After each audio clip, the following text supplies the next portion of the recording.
Hi there, Steve Arterburn here, and thank you for joining me for Going Deeper, talking about matters of the soul. Much of what I'm talking about comes out of a book that Dave Stoop and I have been working on for 4 years, The Soul of a Hero.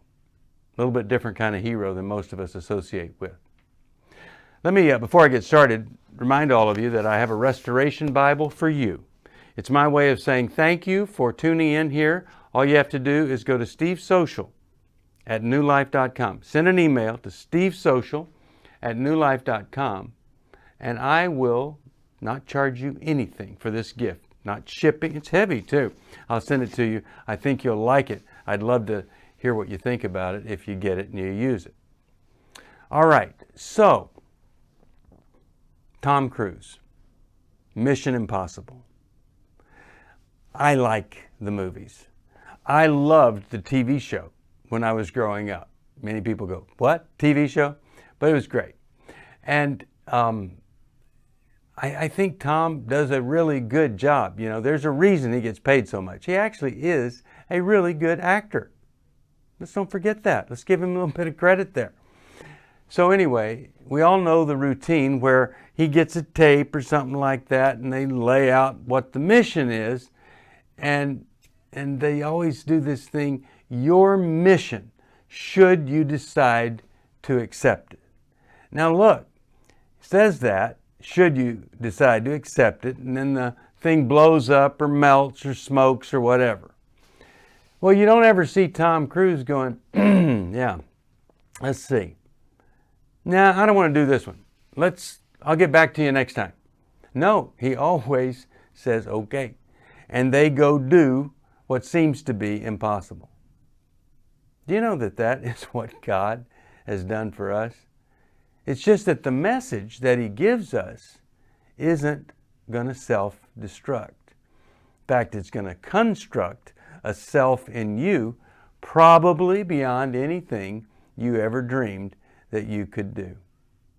But I do think that we all have this choice, and God is saying to us, you know, that there is a mission for each of us, and we're either going to accept it or not. And kind of here's the mission as we go deeper into our soul, to find who we are, who we're called to be, and who are we going to work with or associate with, and who are we going to model our life after, and what in the world might the outcome be?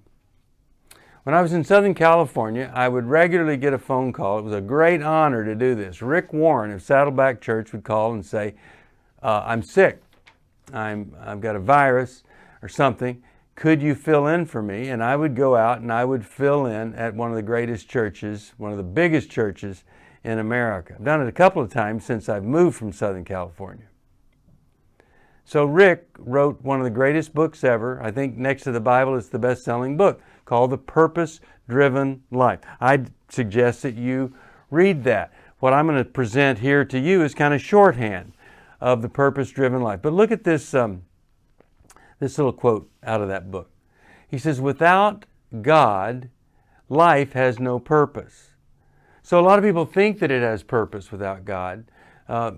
Live it up, have a bunch of stuff, you know, they think that's the raise a family, whatever. But the real life of purpose is rooted in God. And let me just, you know, mention, I'll talk more about this next time, but the soul is the part of you that wants God. And so the soul is searching for God, and we cut it off rather than connect it with God. But Rick says, without God, life has no purpose. Without purpose, life has no meaning. You're just here. And you remember that song? Maybe you don't. Is that all there is? Is that all there is? You know, so you kind of think, is this it? This is the fulfilled life? Well, yeah. If you don't believe in God, you don't have a purpose, and there's no meaning. You're not on mission to do something exciting.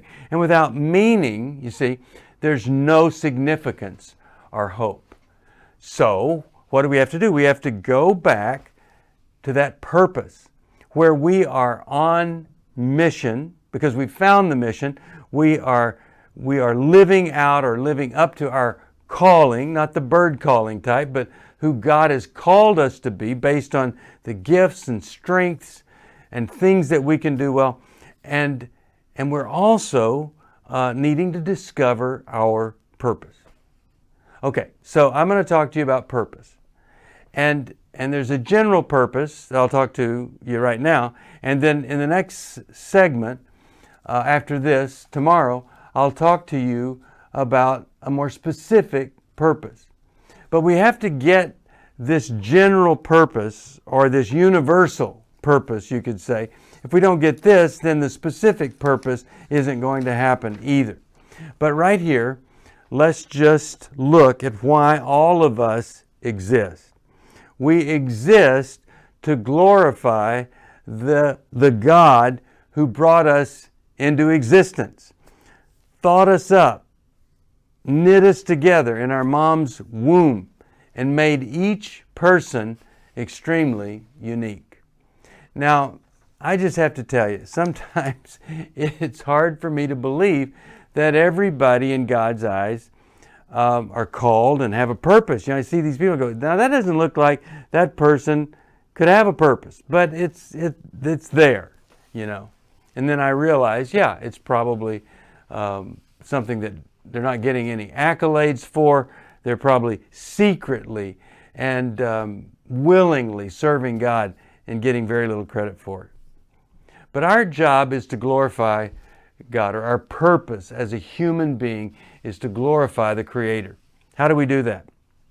Well, first of all, God is love. It doesn't say He's loving, He is love. That's His identity. So we need to faithfully love well. That glorifies God. If I don't love well, if I'm always criticizing, angry, bitter, whatever it is, then I can't glorify God. So I'm loving well with pure godly motives. You see, a lot of people, they think they're loving somebody, but really it's so they can get something. Do all these loving things so we can be sexual. Do all these loving things so I can be free or independent or whatever it is.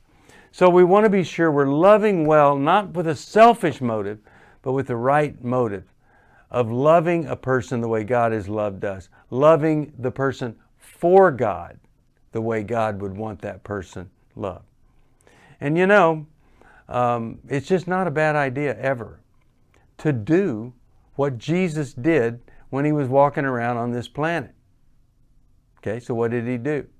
Well, it says in Luke 2:52, Jesus grew in wisdom and in favor with God and man.